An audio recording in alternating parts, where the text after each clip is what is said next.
morning po.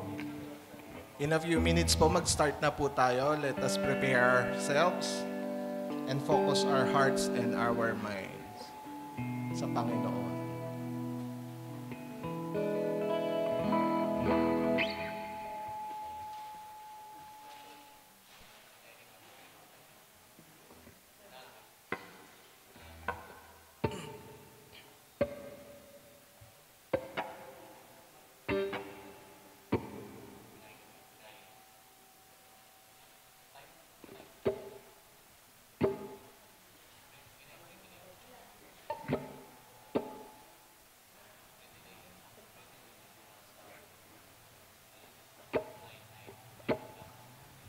Psalms 148.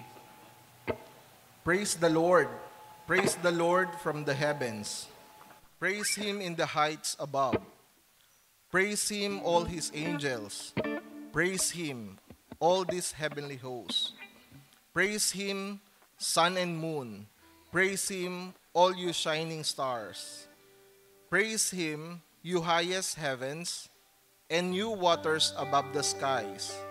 Let them praise the name of the Lord, for at His command they were created, and He established them forever and ever. He issued a decree that will never pass away. Praise the Lord from the earth, you great sea creatures and all ocean depths. Lightning and hail, snow and clouds, stormy winds that do His bidding, you mountains and all hills, fruit trees and all cedars, wild animals and all cattle, small creatures and flying birds, King of the earth and all nations, you princes and all rulers on earth, young men and women, old men and children, let them praise the name of the Lord, for His name alone is exalted. His splendor is above the earth and the heavens, and He has raised up for His people a horn, the praise of all His faithful servants of Israel, the people close to His heart. Praise the Lord. Let us pray. Panginoon, maraming salamat po, Ama, sa umagang ito. Salamat po sa magandang weather na ipinagkaloob niyo sa amin, Panginoon. Lord, dalangin po namin, Panginoon, na ang presensya mo ang siyang patuloy na lumukob sa bawat isa sa amin sa umagang ito. Nawa ikaw ang siyang patuloy namin na masamba, mapapurihan, mapasalamatan, Panginoon. Lord, wala kaming ibang nais kung hindi ang makapiling ka sa umagang ito, Panginoon. Buksan mo ang aming mga puso, ang aming isipan sa mensaheng ibababa mo sa araw na ito, Panginoon. Patuloy po kaming lumalapit sa inyo, nagsusumama sa inyo, Panginoon, sa araw-araw ng aming buhay, Panginoon. Dalangin po namin na pangunahan mo ang lahat ng aming mga gagawin, ang aming mga instrumento, ang lahat ng inyong gagamitin, Panginoon. Lalong-lalo na ang mensahera mo sa umagang ito, Ama. Ikaw ang mag-bless sa kanya at gamitin mo siya, Panginoon, na daluyan ng inyong pagpapala upang ang mensahe mo ang sang patuloy na tumimo sa aming mga buhay, Panginoon, sa aming puso, Panginoon. Lord, gayon din po, Panginoon, ang mga gagamitin mo sa worship leader, Panginoon, yung mga tutugtog, Panginoon. Sa inyo po namin to lahat itinataas. Dalangin po namin, Panginoon, ang patuloy na mapapurihan ka sa umagang ito. Ito po aming dalangin sa tanging pangalan mo, Jesus. Amen. Ngayon po ay dadako na tayo sa ating worship song na pangungunahan ni Ate Carlina Luna.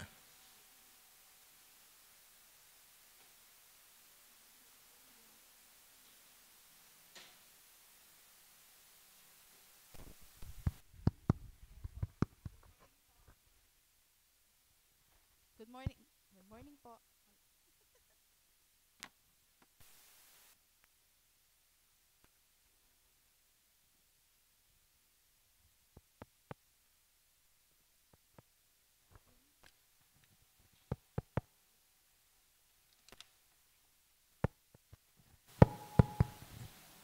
Ayan.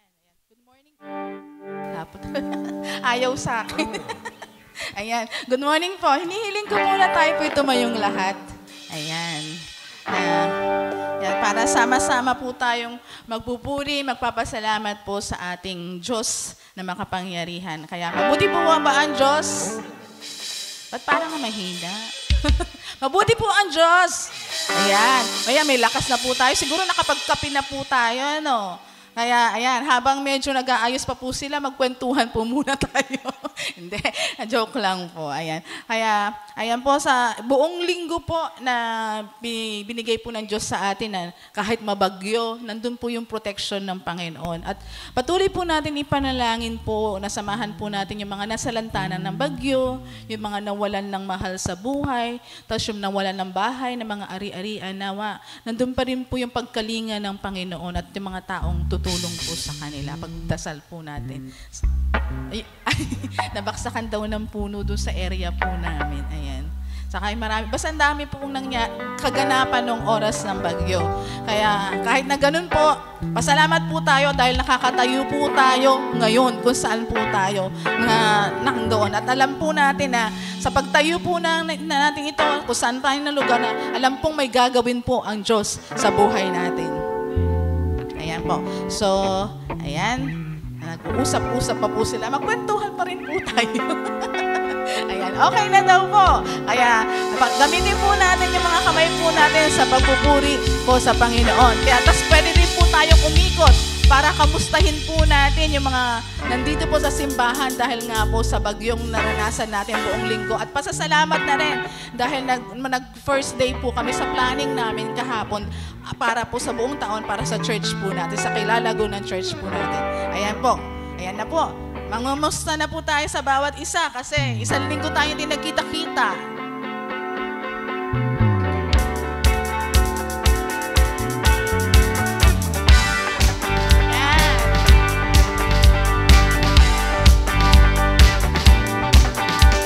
Kamusta ka na? Kamustahin yung katabi nyo. Kamusta ka na? Pwede rin po umikot. Ako'y nagagalang na ika'y aking nakita. Kamusta na?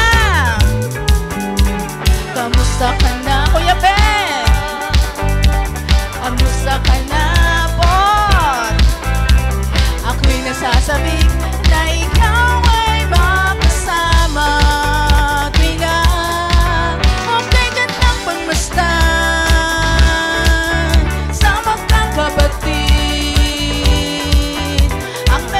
Isa, laging sama-sama. Tuwi na, okay gandang pagmasdan sa magkakapatid. Ang nagkakaisa, nagpupuri sa presensya na. Kamustahin natin sa Ate Sally. Kamusta ka na si Kuya Anton? Kamusta ka na si Kuya Jet? Pwede po tayo umikot. Ako'y nagagalak na ikaw ay nakita. Ate Lorna, Tita Lorna, kamusta? Pwede po tayo magkamustahan. Kamusta ka na? Ako'y nasasabi na ikaw ay makasama. Tuwi na, okay gandang pagmasdan sa magkakapatid. Ang nagkakaisa, laging sama-sama. Tuwi na, okay gandang pagmasdan sa magkakapatid. Ang nagkakaisa, nagpupuri sa presensya niya. Ngayon naman pabawal na kasi mangot Ngiti po tayong lahat. Ika'y gumaganda. Ngiti, kahanga-hanga ka.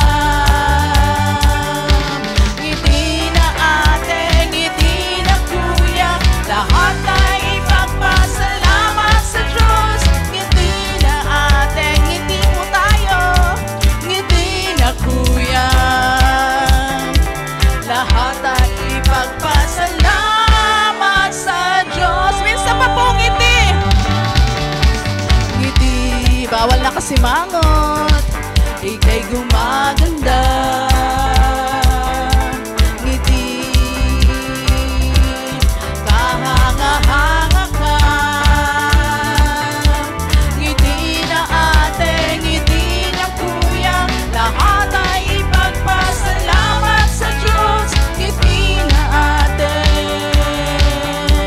ngiti na kuya, lahat ay ipagpasalamat sa Diyos. Ngiti na ate, ngiti na ate, ngiti na kuya, lahat ay ipagpasalamat sa Diyos. Ngiti na ate, ngiti na kuya, lahat ay ipagpasalamat sa Diyos. Lahat ay ipagpasalamat sa Diyos. Lahat ay ipagpasalamat sa Diyos.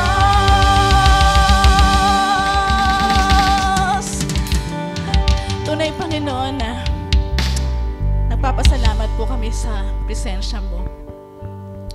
Sa kahit ano pong naranasan namin na bagyo sa buhay namin.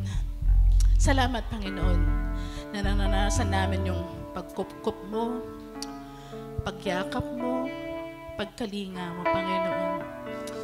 Kaya, Panginoon, sa iyo po ang lahat ng papuri at inaalay namin sa iyo, Panginoon. Dinggin mo, Panginoon, ang tibok ng puso ng bawat isa na nilalaan para sa iyo, Panginoon, na ikaw ay dakilain, na ikaw ay sambahin, Panginoon, at pasalamatan. Samahan po kami sa oras ito, sa minutong ito, Panginoon, na ikaw po, Panginoon, ang may itaas, Panginoon. Ikubli mo, Panginoon, kami sa mga kasalanan namin nagagawa, Panginoon, kundi pakita, Panginoon, ang kabutihan mo, ang grasya mo sa buhay ng bawat isa at maging pagpapala po ito sa bawat isa, Panginoon. Muli, Panginoon, dinadakila ka namin, sinasamba ka namin, at pinapasalamatan ka namin. Maraming salamat, Panginoon. Itong aming dalangin sa sa pangalan ni Jesus. Amen.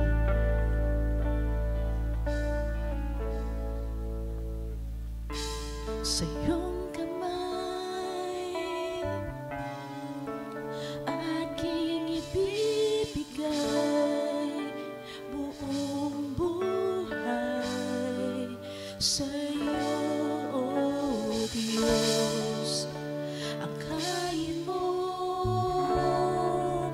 aking mundo nang mapasayo lahat ng panahon.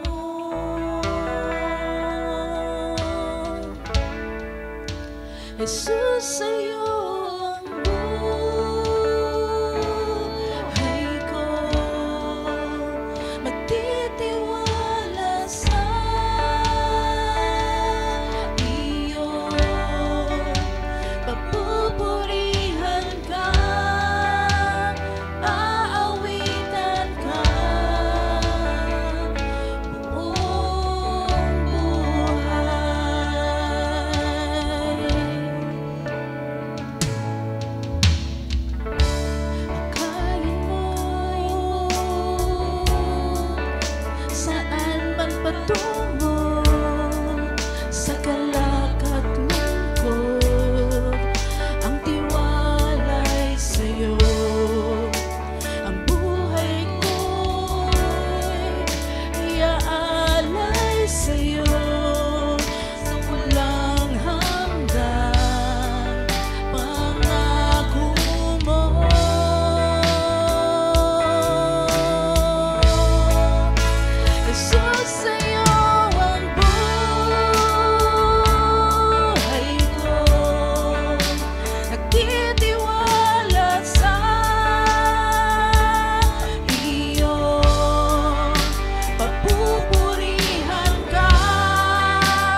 Ang lahat ng sa akin, magsipagpupuri sa Kanya. Purihin mo sa tuwina ang banal na ngalan niya. Si Yahweh ay papupurihan, aking kaluluwa ay huwag mong kaligtaan. Mabuti niyang gawa. Ang lahat ko'y kasalanan, siya ang nagpapatawad, at anumang aking sakit, ginagamot niyang lahat. Sa bingit ng kamatayan, ako'y ay iniligtas, at ipagpapala ako sa kanyang pag-ibig niyang habang. Sa sarili ang dulot niya'y kasiyahan, habang buhay, kaya naman ang lakas ko at lakas ng kabataan, katulad ng sa agila, ang taglay kong kalakasan.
Tayo po'y sama-samang dumulog at lumapit po sa grasya ng ating Hari at makapangyarihang Diyos. Ama namin, kami po ay lumalapit, Panginoon, sa inyong harapan. Kami po ay nagpapakumbaba, humihingi, Panginoon, at dumudulog, Lord, ng iyong awa. Lord, kami po ay nagagalak dahil kami po ay muling nakapagpuri, sumamba, Panginoon, sa inyong harapan.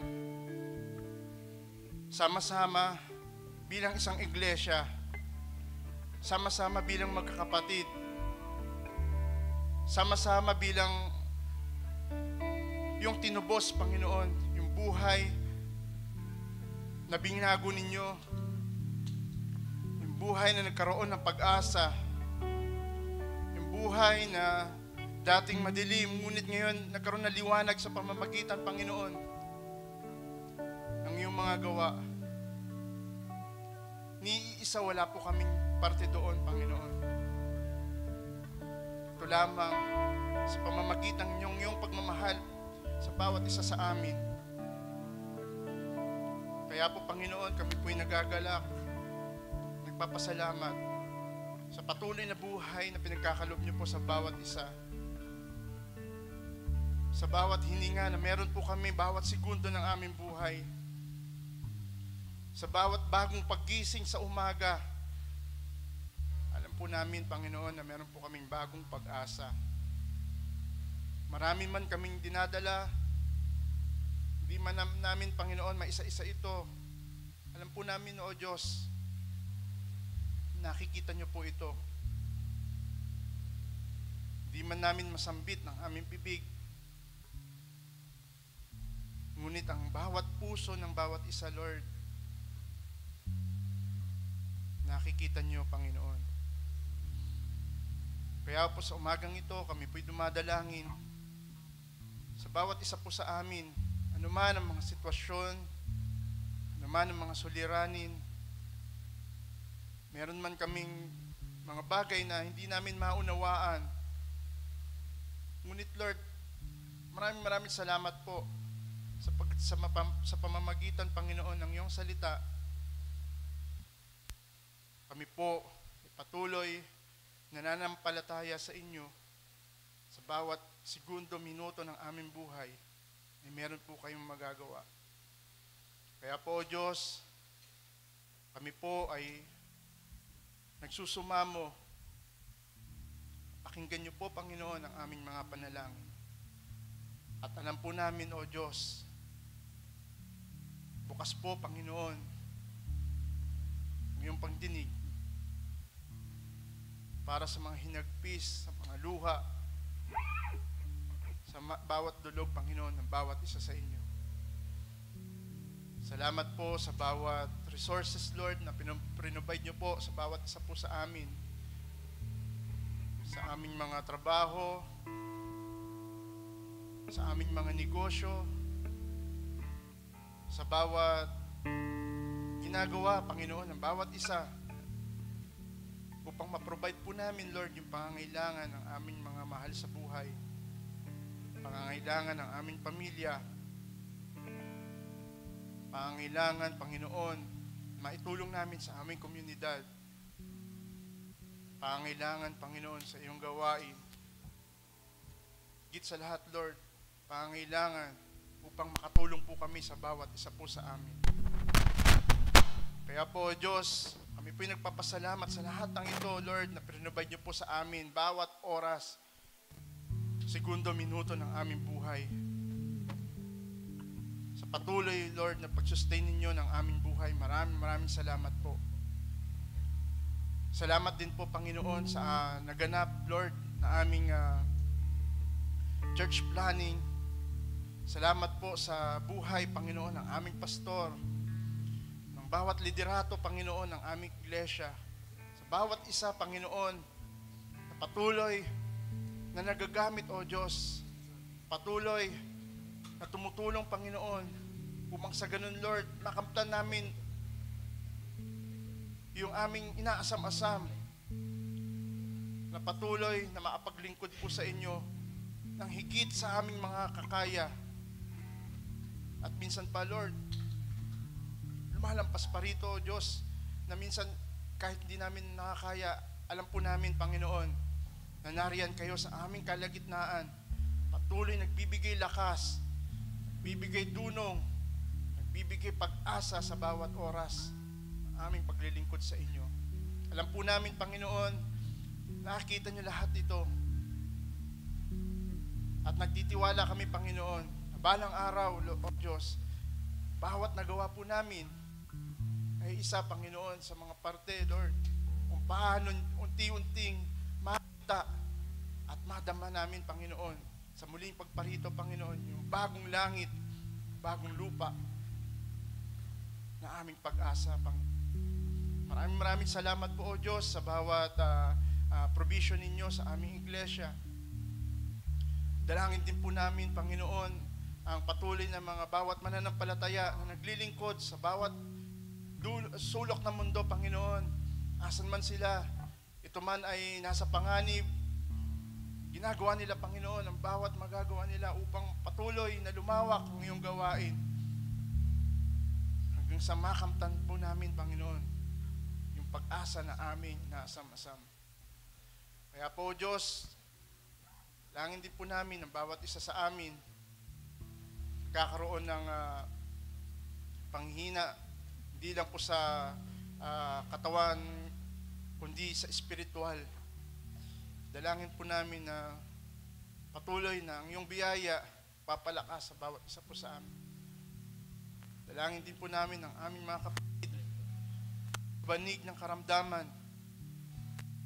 Titiwala po kami, Panginoon, kayo po yung aming Diyos na manilikha.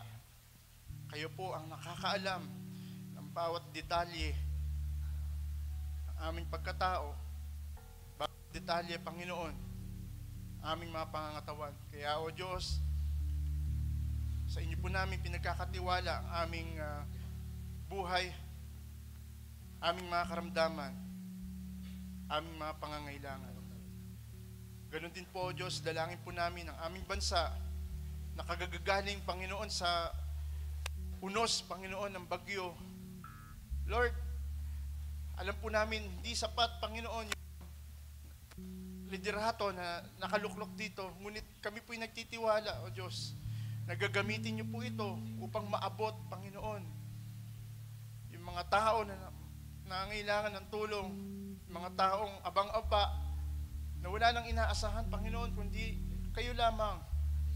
Alam po namin, Panginoon, na hindi man namin maabot bawat isa sa kanila, kundi alam po namin na may magagawa, O Diyos, ang bawat niluklok ninyo na liderato, O Diyos, na magagamit ninyo, Panginoon, upang mapagpala ang mga tao, Panginoon, nakaranas ng lubhang sakuna dulot po ng bagyo. Kaya po, Diyos, nagpapamingi po rin po kami ng kapatawaran, Panginoon, sapagkat nangyayari ang mga bagay na ito, meron kaming parating tao na naabuso po namin ng aming kalikasan. Kaya po, tulungan niyo po kami, Panginoon, na maipanumbalik, O Diyos, kung ano po yung ganda ng iyong nilikha, yung ganda at sapat, Panginoon, sa tao, upang maiwasan po namin ang mga ganitong pagkakataon. Bigyan niyo po kami ng pananaw, Panginoon, na mahalin namin ang kalikasan. Dahil ito po ay nanggaling sa inyo at meron po kayong layunin kung bakit nariyan po, Panginoon, ng bawat isa na yan. Kaya po maraming salamat, O Diyos. Patuloy dalangin po namin ang aming bansa. I-bless niyo po. Patuloy na ingatan, Panginoon, sa anuman darating pang mga ganitong pagkakataong na sakuna. Ganon din po ang pangungunan ninyo sa bawat liderato. Tulungan niyo po sila. Patuloy, Panginoon, na maabot, Lord, ang bawat isa po sa amin. Kaya po, Diyos, minsan pa, Nagkakatiwala, Panginoon namin, ang lahat ng ito at sa inyo po namin lamang inaasa. At sa tulong ninyo, Panginoon, magagawa po namin ang aming gampanin bilang mananampalataya. Patuloy, Panginoon, na magandang ehemplo sa aming kapwa. Maraming salamat, Ama. Ang lahat ng ito, Panginoon, ay aming dalangin sa pangalan ng aming Panginoong Hesus. Amen. Amen. Po. Ngayon po ay dadako na tayo sa ating mensahe na ihahatid sa atin ng ating mensahero na si Brother Ruben Mendoza.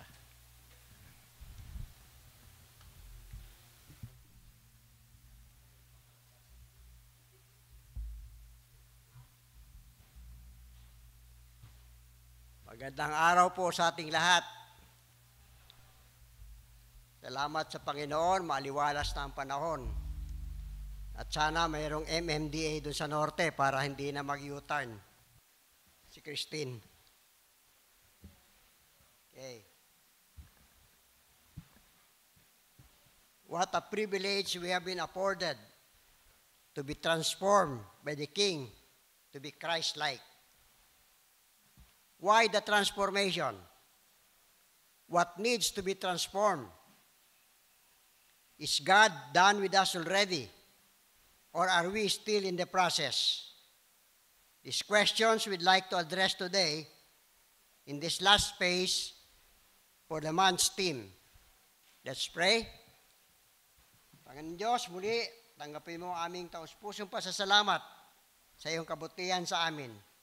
Sa kadakilaan mo, O Diyos, na ipinamalas mo sa bawat isa sa amin. Sa pagtanggap mo sa amin, sa paglilinis ng aming mga karumihan upang maging karapat-dapat sa iyo. Salamat, O Diyos, sa dakilang sakripisyo ng Panginoong Hesus upang ang lahat ng aming kasalanan ay mapatawad at kami ay maging katanggap-tanggap sa iyo. Kaya po sa umagang to, inihiling namin na patuloy na paggabay mo sa amin ng pagbubukas na aming mga isipan at puso upang manamnam po namin ang aming mga pag-uusapan na siyang kalooban mo upang kami ay mapanuto, maging maayos ang pamumuhay at maging mga alagad mo dito sa lupa habang hinihintay namin ang muling pagbabalik ng aming Panginoong Hesus upang kami ay kaunin at makapiling ka na po sa habang panahon. Basan mo po kami ng iyong grasya ng iyong banal na Espiritu sa aming pagtalakay sa aming mensahe sa araw na to. Salamat po, O Diyos, sa ngalan ni Jesus. Amen. Colossians chapter 3, verse 1 to 5, 7 to 10, and 12 to 14 says, Since then, you have been raised with Christ. Set your hearts on things above, where Christ is seated at the right hand of God. Set your minds on things above, not on earthly things. For you died, and your life is now hidden with Christ in God. When Christ, who is your life, appears, then you also will appear with him in glory.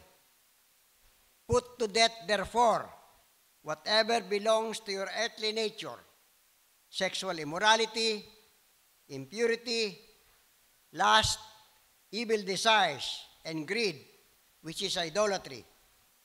Because of this, the wrath of God is coming. You used to walk in these ways in the life you once lived, but now you must rid yourselves of all such things as this.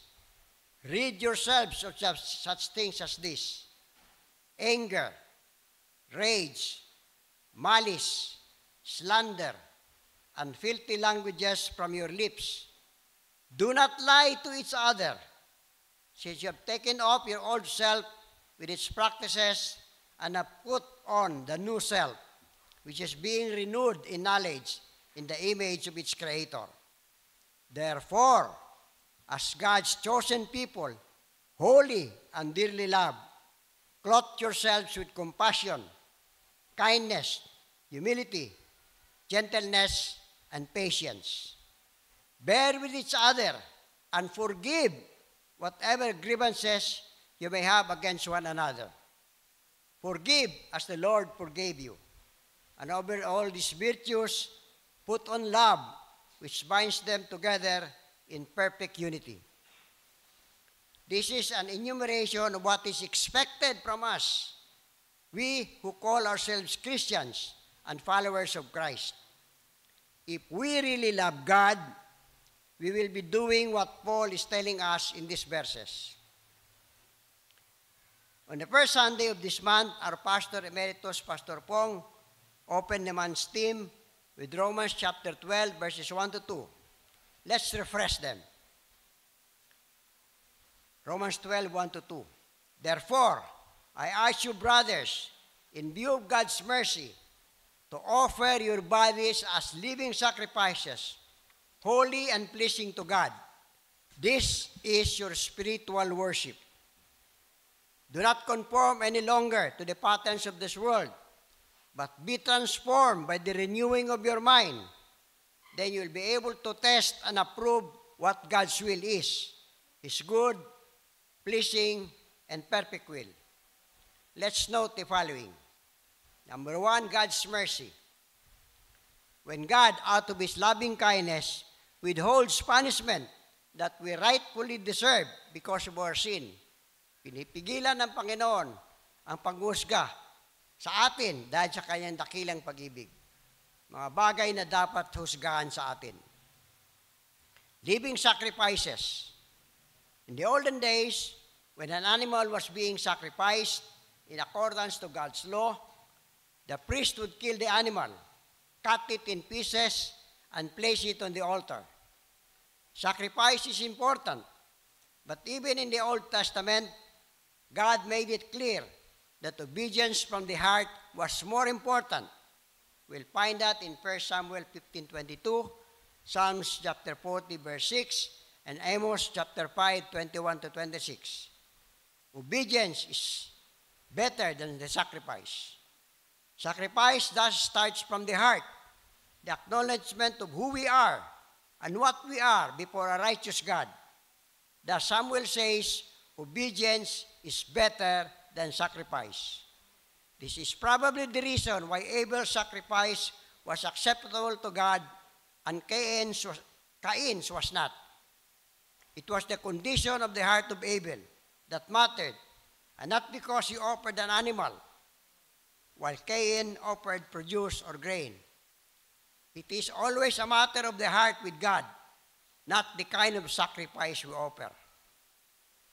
God wants us to offer ourselves, our bodies, as living sacrifices, daily laying aside our own desires in order to follow Him, putting all energy and resources at His disposal, and trusting Him to see us through. We do this out of gratitude for the forgiveness of our sins. Number 3, holy and pleasing. We often hear the statement, holier than thou, which actually is a misappreciation of what it really means. To be holy is to be set apart. I like the analogy used by Kuya Bok regarding this. Inihiwalay or ipinagtabi. When he would come home late for dinner, his loving mom would set aside his share of the food. Inihiwalay or ipinagtatabi ng pagkain. It is true with the followers of Jesus. We are being set apart. No longer part of the usual or the common, but set apart for someone or something else. And being set apart for God, we become a pleasing sacrifice to Him, not needing to be cut up and laid at the altar, but joyfully and willingly laying aside our own desires for the pleasure of God. Spiritual act of worship. Number 4, our offering of our bodies is an actual act of spiritual worship. Our bodies need not be cut up and laid on the altar. We come as we are before the throne of grace, and with our hearts, worship God. We joyfully give ourselves as living sacrifices for His glory. Ulitin ko lang po. We come to the throne of grace with our hearts. Worship God. We joyfully give ourselves as living sacrifices for His glory. Number 5, Transformation begins with our minds by not conforming or agreeing anymore with the patterns of this world, with its behavior and customs that are usually selfish, self-centered, and often corrupting. Like the revelation in the ongoing congressional inquiry of the Office of Vice President's Confidential Funds, an Education Undersecretary, Dr. Gloria Mercado, disclosed that she was being given an envelope monthly containing 50,000 pesos. It turned out that Dr. Mercado was the procurement officer. Siya po yung in charge ng purchasing.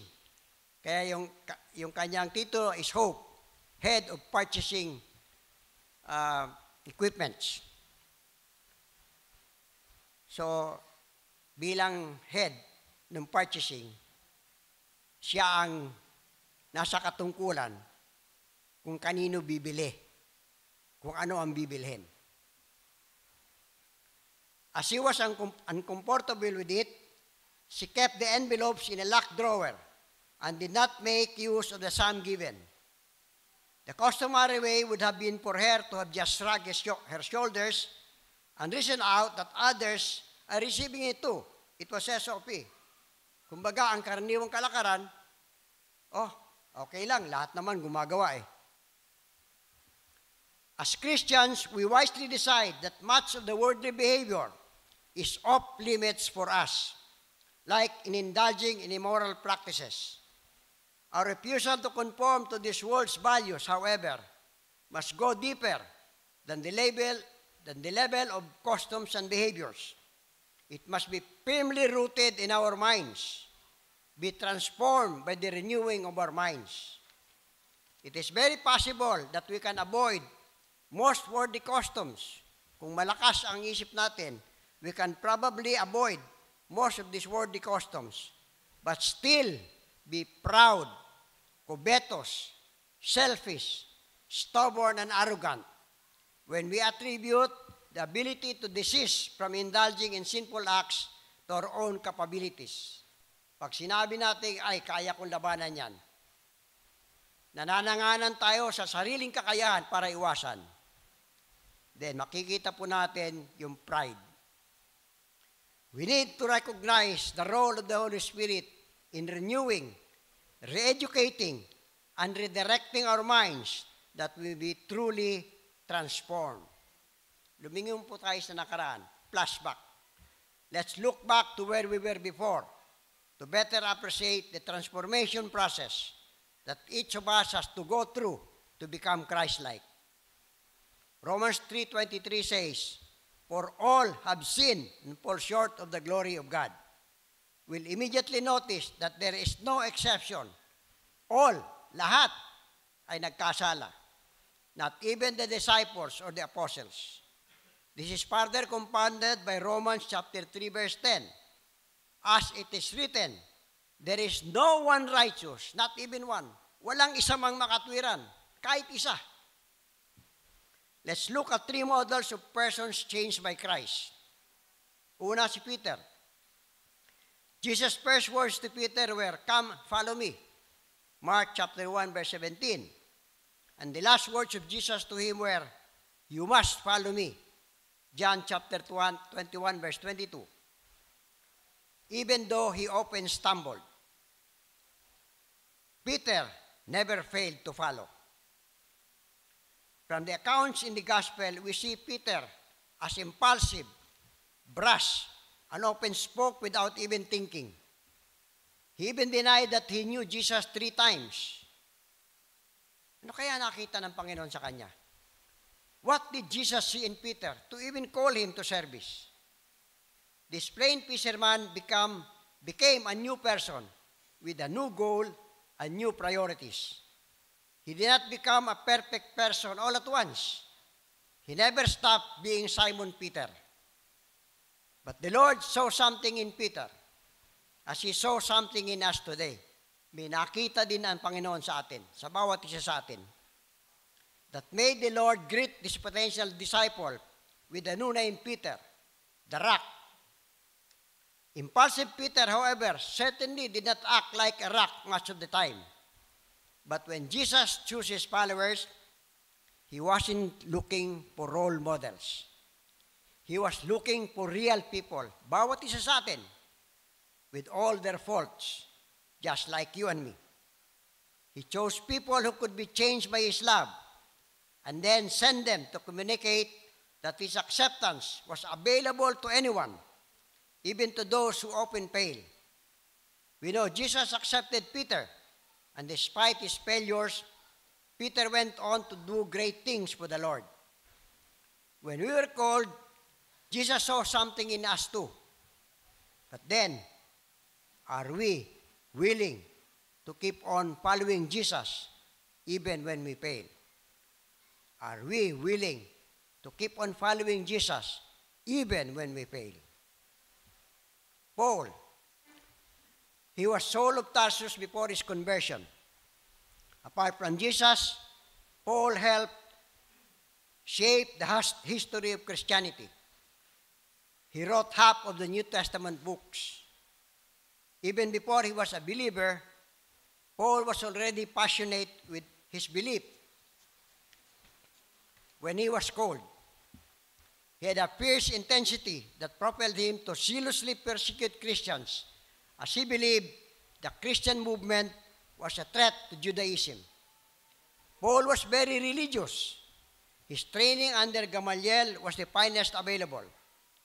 He was a devoted Pharisee who knew the Bible, the Old Testament, and was loyal to what he believed in. He hated the Christian faith and persecuted the Christians without mercy. Paul's encounter with Jesus changed his life, but he never lost his fierce intensity. But this time, it was channeled to the spread of the gospel of Jesus Christ. Until Paul's conversion, little had been done about carrying the gospel to non-Jews. Philip had preached in Samaria and to an Ethiopian eunuch. Peter was responsible for the conversion of Cornelius. And in Antioch and Syria, some Greeks had joined the believers. God did not waste any part of Paul. His background, his training, his experiences, his citizenship, his mind, or even his weaknesses, they were all put to good use. Are you willing to let God do the same to you? You will never come to know all He can do in your life until you allow Him to have all that you are, totally abandoning yourself to Him. I remember when I was in high school, I was timid and shy. So when I ran for an office in the student council, I did not speak much. I was not a public speaker. I hesitated. In fact, when Pastor Pong challenged me to speak in the pulpit, I hesitated.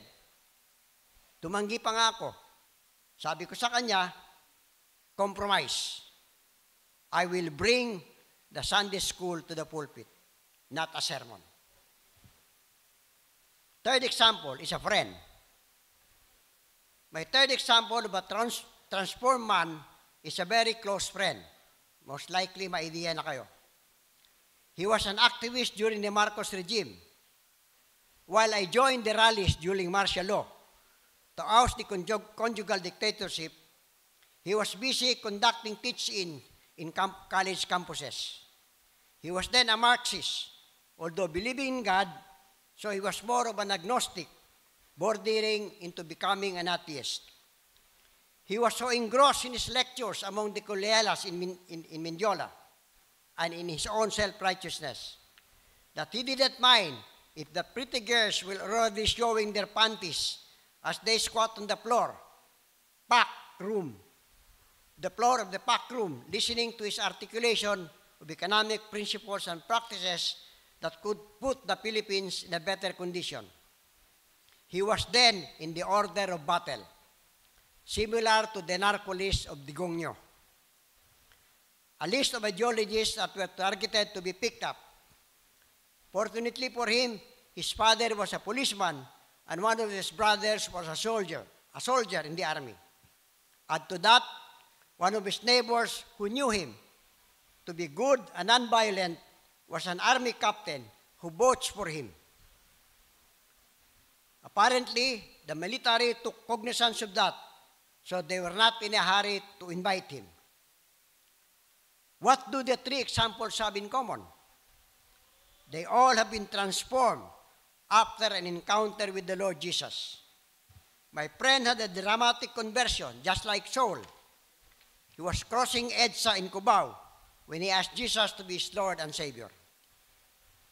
Transition. What has happened? Colossians chapter 1, 13 to 14 says, "For he has rescued us from the dominion of darkness and brought us into the kingdom of the Son he loves, in whom we have redemption, the forgiveness of sins." Obviously, our way of thinking changes after our encounter with Jesus. We no longer reason out the way we used to, like others are doing it anyway, so why don't I? Ginagawa din naman ng iba, di ako na rin. Kahit naman sino may ilagay mo dyan, ganun din ang gagawin eh. So, ganun na rin ako. No. To us, there is a 180-degree turn. What is transformation, by the way? The Oxford Dictionary defines transformation as a thorough or dramatic change in appearance or form. It is like the metamorphosis of a larvae, of an ugly larvae, into a beautiful butterfly. We may not improve in physical appearance. Guwapo pa din naman eh. Hindi nga lang na mukhang artistahin. But a change from within becomes evident. Looking at ourselves, we may not see a change in appearance or form, except perhaps for some, like Kuya Anton. I saw his picture when he was very much younger and still had a full hair. Hindi pa siya kalbo nun. Ang gwapo niya noon, probably why he caught the attention of Ate Sally. I'm pretty sure though that something else within him changed. He is a much better person now, as a husband, as a father, as a citizen than before. Being transformed, however, does not guarantee that we will be exempt from the harshness of life. Let's consider chapter 2 of Corinthians, chapter 4, verse 16 to chapter 5, verse 9. Therefore, we do not lose heart. Though outwardly we are wasting away, yet inwardly we are being renewed day by day. Ulitin ko po. Outwardly we are wasting away. Kamukha ko, masakit na yung mga tuhod, masakit na yung balikat. Yet, inwardly, we are being renewed day by day. For light and momentary troubles are achieving for us an eternal glory that far outweighs them all. So we fix our eyes not on what is seen, but on what is unseen. We fix our eyes not on what is seen, but on what is unseen. For what is seen is temporary, but what is unseen is eternal. Now we know that if the earthly thing we live in is destroyed, we have a building from God, an eternal house in heaven, not built by human hands. Meanwhile, we groan, longing to be clothed with our heavenly dwelling, because when we are clothed, we will not be found naked. For while we are on this tent, we groan and are burdened, because we do not wish to be unclothed, but to be clothed with our heavenly dwelling, so that what is mortal may be swallowed up by life. Now it is God who made us for this very purpose, and has given us the Spirit as a deposit, guaranteeing what is to come. Ulitin ko lang po. It is God who made us for this very purpose. And He has given us the Spirit as a deposit, guaranteeing what is to come.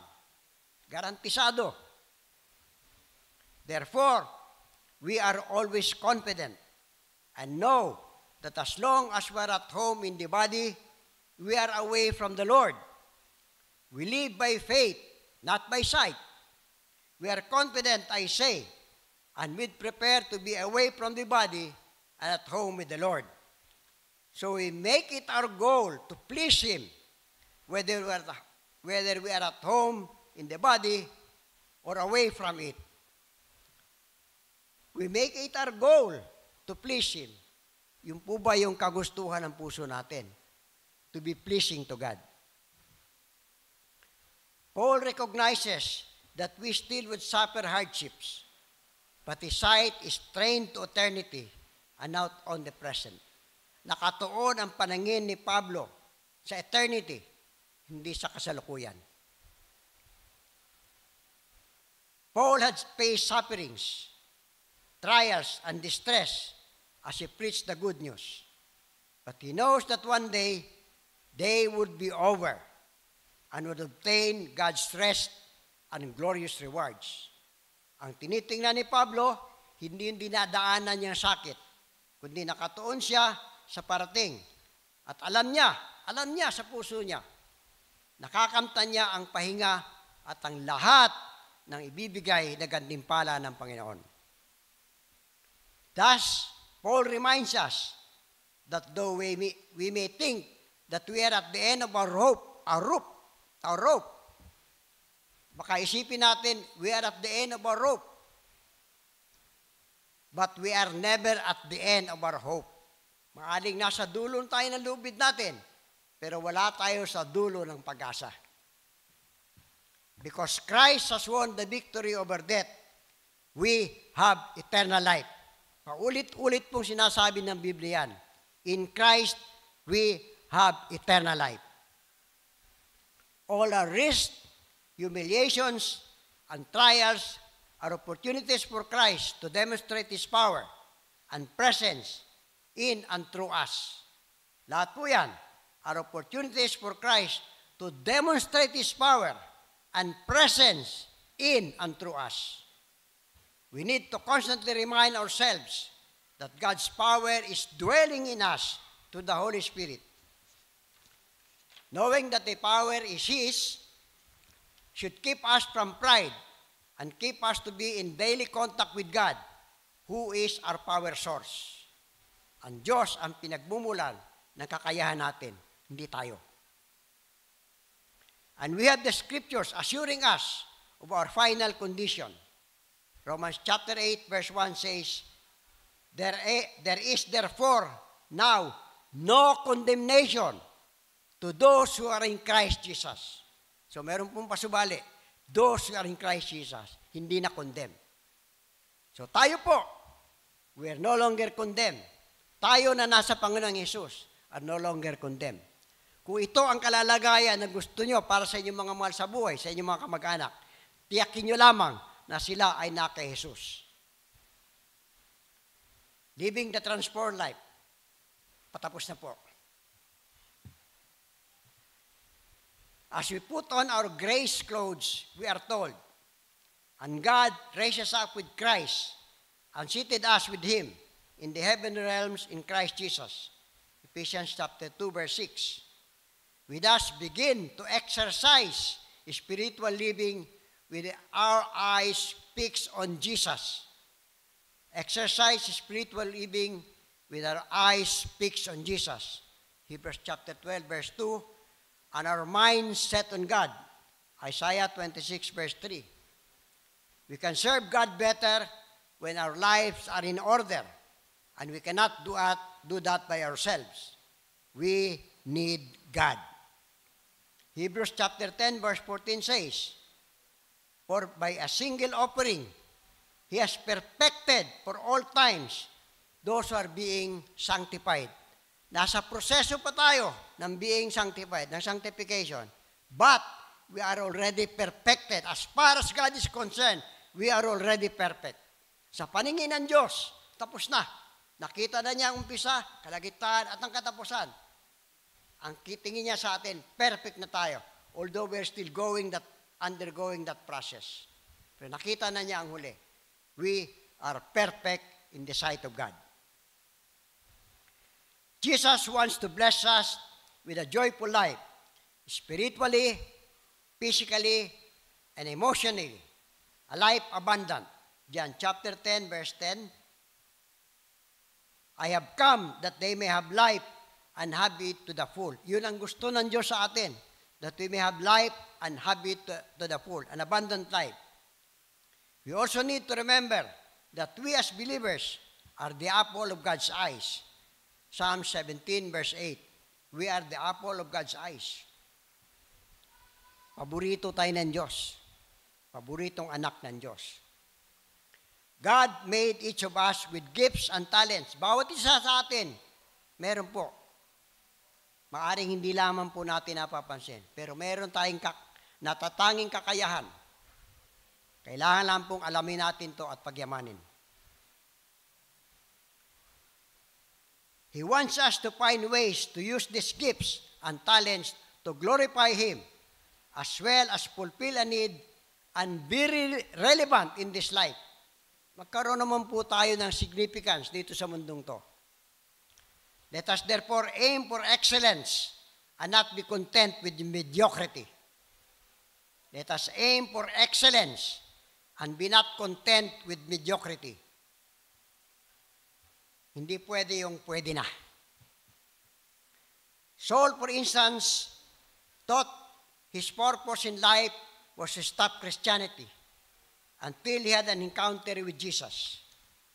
He describes his conversion as once blind, but now see. He was once blind, but he now sees. God revealed to him that his purpose was to be an evangelist, preaching the gospel of Jesus Christ among the Gentiles. God can change a life for His glory. This is the kind of life Paul lived. That's in Acts chapter 2, verse 22. Oh no, I'm sorry. That's in Acts chapter 22. We too can experience this purposeful life, as Galatians 5:25 says. Since we live by the Spirit, let us keep in step with the Spirit. Kung ganito ang uri ng buhay na gusto natin, katulad din kay Pablo, let us keep in step with the Spirit. Listen to how the early Christians talk in the New Testament. Sa pagbasa po natin ng New Testament, pakinggan po natin ang sinasabi ng mga apostol, mga disipulo. Mapapansin natin, they have undergone a profound and radical change, a fulfillment of what Christ promised in John chapter 16, verse 7 to 14. When the Spirit of truth comes, He will guide you into all the truth. For He will not speak on His own, but will speak whatever He hears. He will declare to you the things that are yet to come. He will glorify me, because He will take what is mine and declare it to you. Christ Himself has been an advocate to His disciples while He was on earth. Now the Holy Spirit has come to take His place and carry on the work that Christ left unfinished.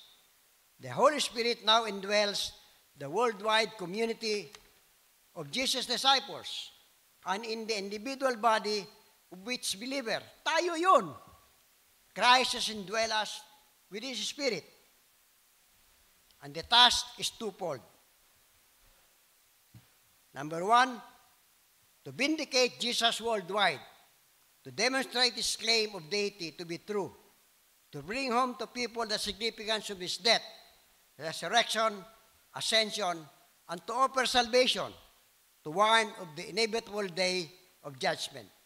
Pag-uhukom ang Panginoong Jesus, darating at darating Siya.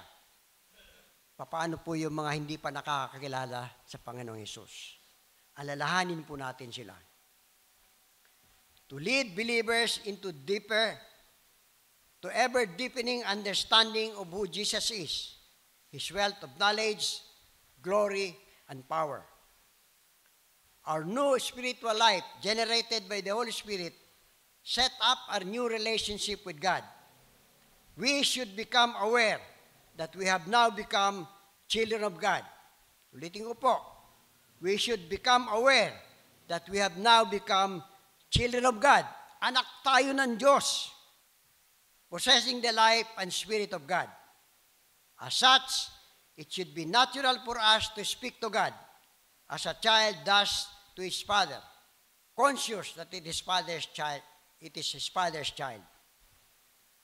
Romans chapter 5, chapter 8, 15 to 17 says, "For you did not receive a spirit that makes you a slave again to fear, but you received the spirit of sonship, and by him we cry, Abba, Father."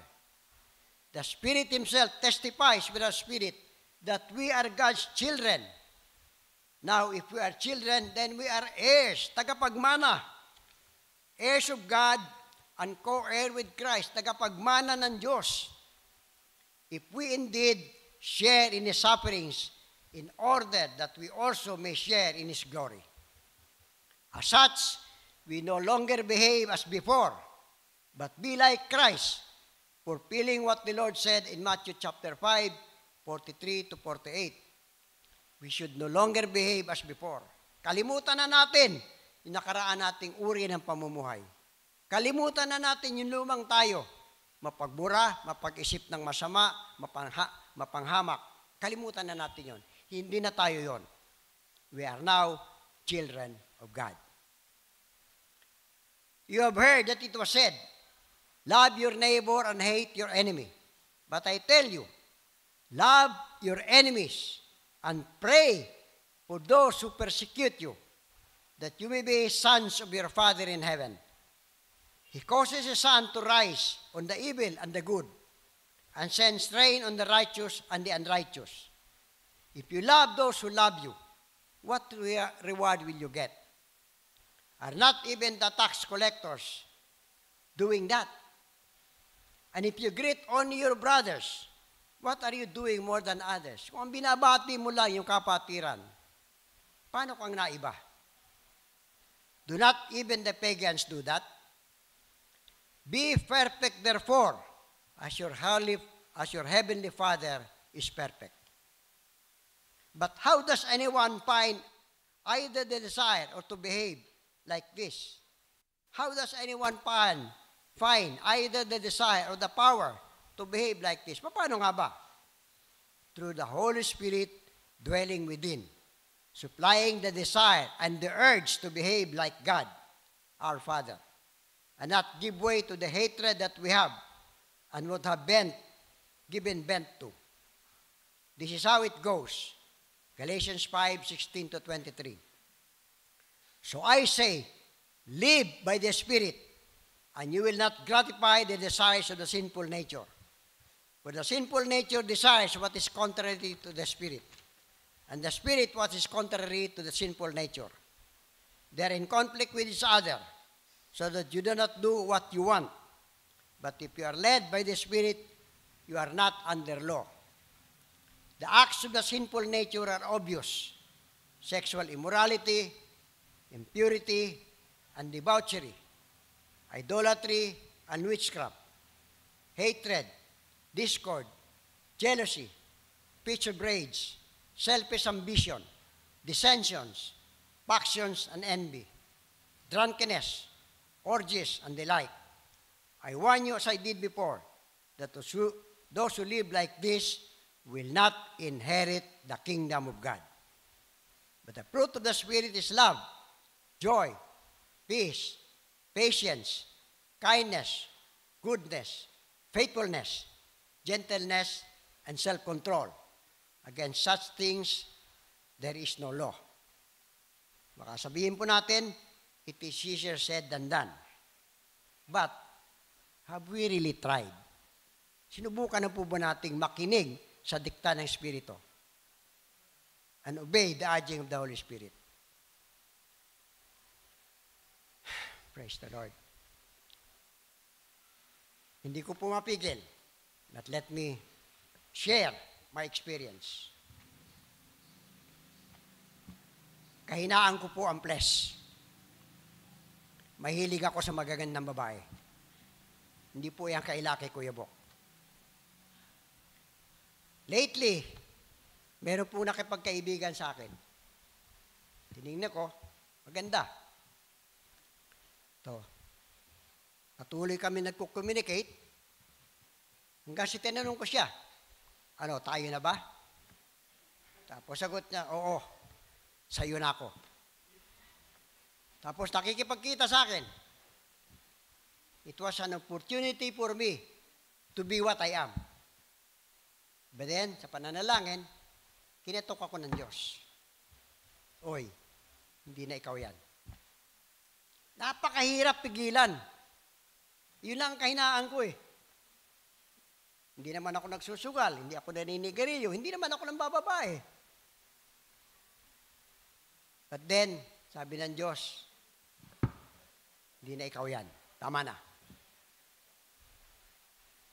So, hindi ko na siya sinagot. Nakikipagkita, hindi ko na sinipot. It was very difficult for me. But then, I had to oblige God. Sabi ko, Lord, gusto kong maging totoo sa'yo. Gusto kong magpakatotoo. Praise the Lord. We may, however, say it is easier said than done. But have we really tried to obey the urging of the Holy Spirit? Magagawa po natin kung makikinig lang po tayo sa dinidikta ng Holy Spirit. Kung tayo po ay nakikinig. Finally, brothers, whatever is true, whatever is noble, whatever is right, whatever is pure, whatever is lovely, whatever is admirable, if anything is excellent or praiseworthy, think about such things. Whatever you have learned or received or heard from me, put it into practice, and the God of peace will be with you. Philippians chapter 4, verse 8 to 9. Not easy, yes, but we can do it one step at a time. Salamat po.